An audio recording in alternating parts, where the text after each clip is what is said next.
Thank you, Mr. President, for honoring my husband in such a profound and meaningful way. And thank you for making this event a priority amid the peace process in the Middle East. Thank you.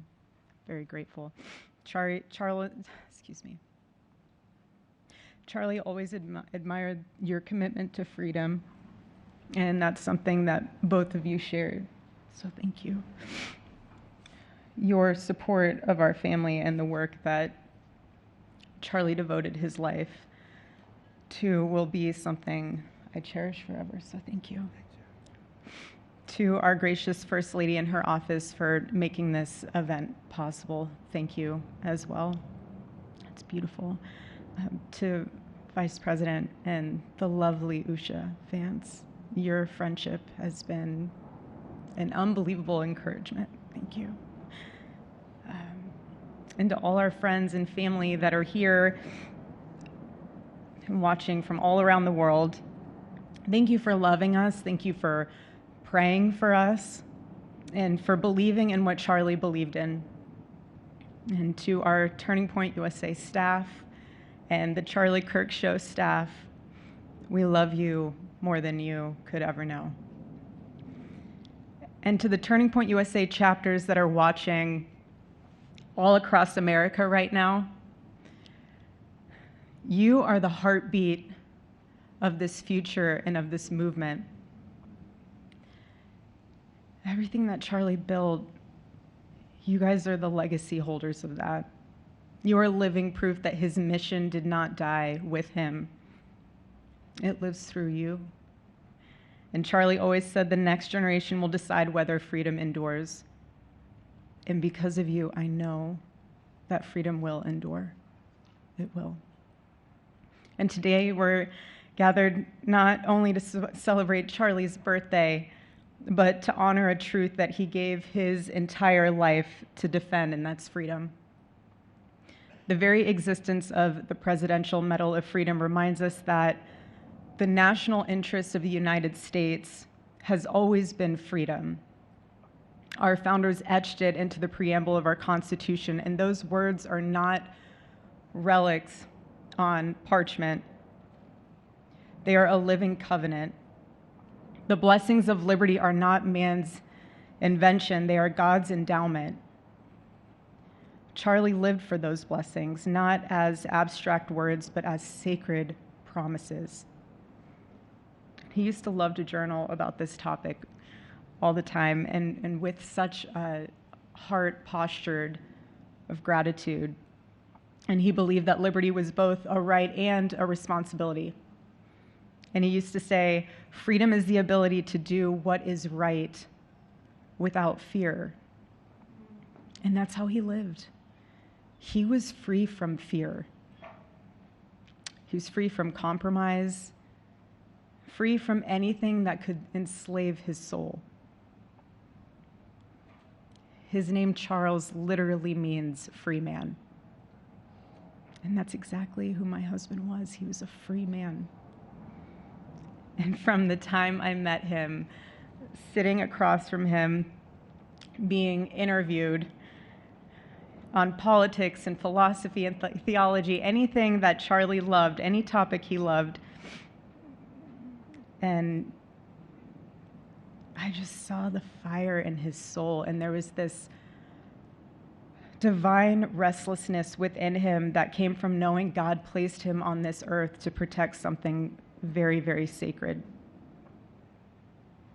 for all of us. And he never stopped fighting for people to experience freedom. He didn't.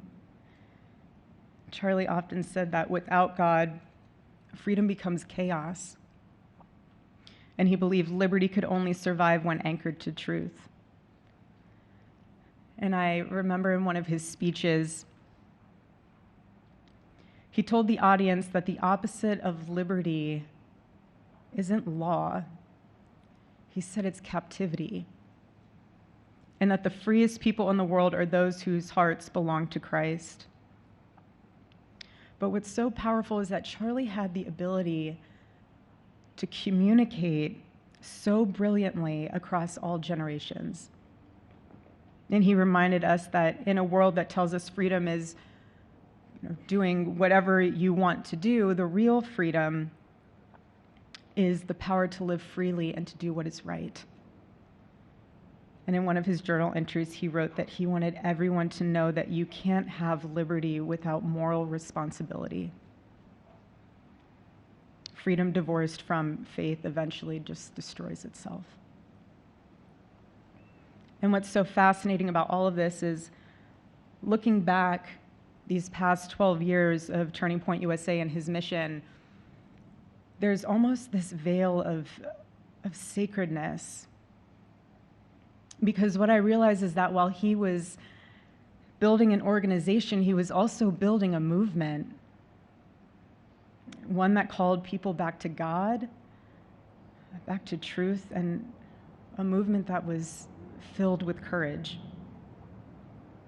And ironically, for a man who impacted millions, Charlie never desired to be the center of attention. He just wasn't. My husband was not a man of extravagance.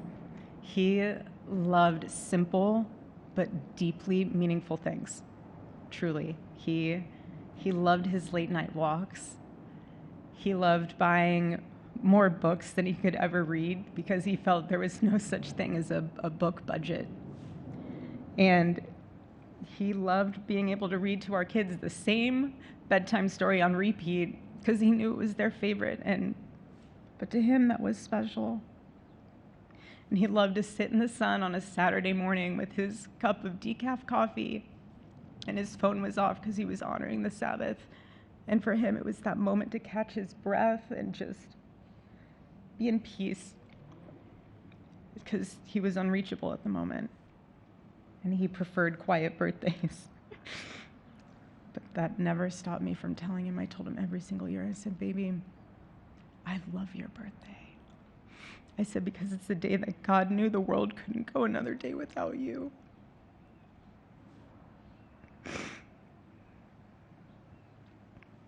And so the rhythm of our usual birthday celebration for him was mint ice cream, mint chocolate chip ice cream. He only had it twice a year, on his birthday and 4th of July.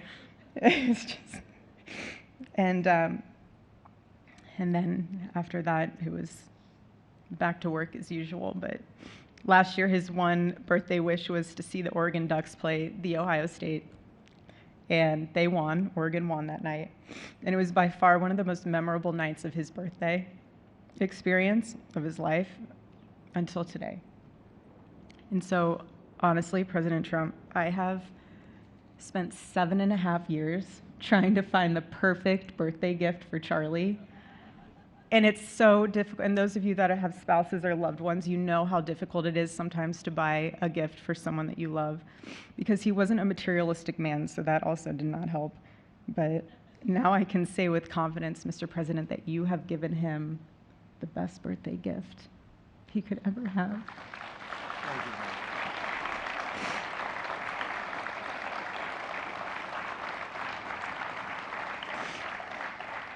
It's such an honor and the recognition of a life lived for defending freedom. And that's what Charlie fought for until his last breath. And it was written across his chest in those final moments on one of his simple t-shirts that always carried a message, and this one bearing a single word, freedom. That was the banner over his life, and that shirt was a declaration.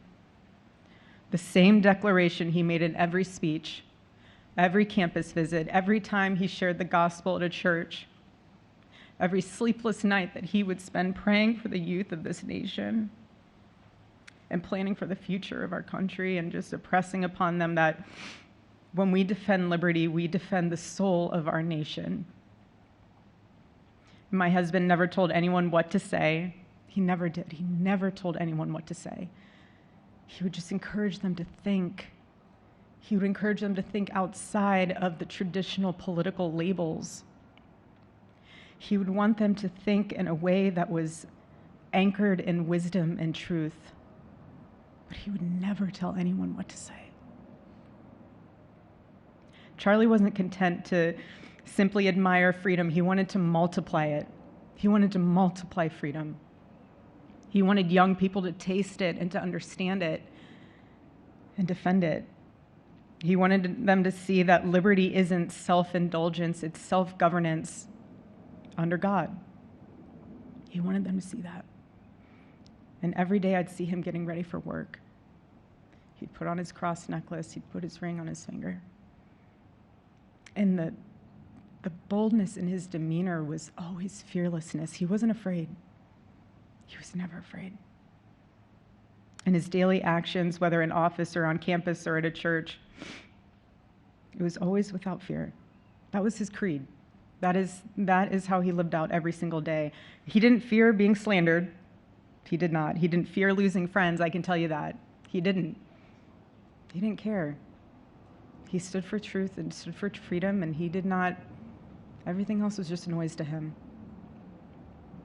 And it's because his confidence in Christ was absolute. That's why. There was no limit to what he would have sacrificed to defend freedom for all. And if the moment had come, he probably would have run for president, but not out of ambition. He would only have done it if that was something that he believed that his country needed from a servant's heart standpoint. And Charlie lived only 31 short years. No, he's 32, but on this side of heaven, but he lived. He lived every single second he lived. He filled every single day with purpose, and he fought for truth when it was unpopular. And he stood for God when it was costly, but that's what we're called to do. Surprisingly enough, he did pray for his enemies, which is very hard, but he did. He did. He did. No one else, I mean, I saw him do it. No, he never did it in front of anyone else, but I can attest to that. But he also loved people when it was inconvenient. And he ran his race with endurance, and he kept the faith. And now he wears the crown of a righteous martyr. And for me and for our children, the truth really steadies our grief, because heaven gained what earth could no longer contain: a free man made fully free. To all watching, this is not a ceremony. This is a commissioning. And my message is simple. I want you to be the embodiment of this medal. I do. I want you to free yourself from fear. I want you to stand courageously in the truth. Listen for the still, small voice of God. And remember that while freedom is inherited in this country, each of us must be intentional stewards every single day. God began a mighty work through my husband, and I intend to see it through. And the torch is in our hands now. It's in mine, it's in yours, it's in all of yours, it's in all the students with Turning Point USA. And before I close, I'll share with you that I asked our daughter what she would like to say to Daddy for his birthday. Excuse me.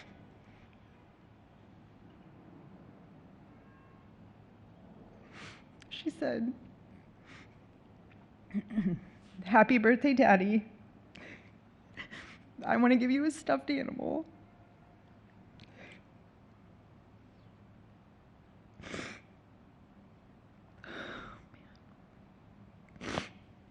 I want you to eat a cupcake with ice cream, and I want you to go have a birthday surprise. I love you," is what she said. And while our son, he's precious, he can't yet speak, in classic Kirk family fashion, his actions spoke louder than his words, and his gift to you, Charlie, and myself for that matter, was deciding to become the man of the house and be fully potty trained at 16 months. But Charlie, baby, I know that you're celebrating in heaven today, but gosh, I miss you. We miss you. And we love you, and we promise we'll make you proud and Charlie's life was proof that freedom is not a theory, it's a testimony. He showed us that liberty begins not in the halls of power, but in the man of a heart surrendered to God. And so today, as we honor Charlie with this incredible Presidential Medal of Freedom on his birthday, I stand here with tears and just a humbled heart and spirit, because his story reminds us all that to live free is the greatest gift, but to die free is the greatest victory. Happy birthday, my Charlie. Happy Freedom Day. God bless you.